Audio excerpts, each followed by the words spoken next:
this time we will discuss the 4 units of competency in driving NCIII. Okay? So first unit of competency is carry out minor vehicle maintenance and servicing. So involved na dito yung clean vehicle unit and maintain, service the vehicle system. Next is UC number 2 is drive light vehicle. We have first learning outcomes is perform light vehicle pre-starting and warm up, and then drive light vehicle, and then monitor and maintain vehicle performance.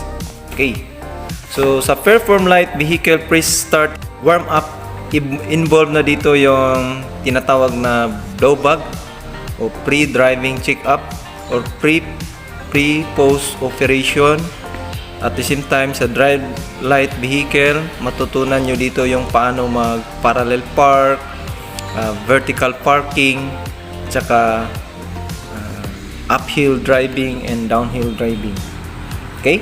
Then monitor and maintain vehicle performance. Matutunan mo dito yung how will you monitor the engine performance during driving, especially uphill driving. Then you will observe the performance of the cooling system. So the temperature gauge is the one of the important observation during driving. Okay. Number 3 is obey and observe traffic rules and regulations. Matutunan mo nyo dito yung road signs and road markers, and then obey and observe traffic rules and regulations. Then practice courtesy, then respect traffic enforcers and other traffic management unit. Okay? Yan.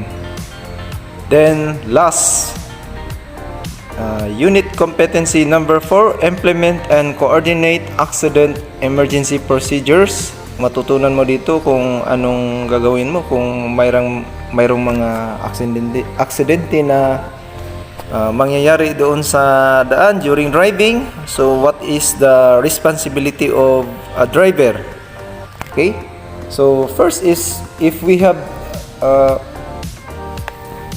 emergency situation, especially accident, as a driver, so pwede tayong tumawag sa 911, 143. Yung 143 is Red Cross, and then yung 117 is police hotline.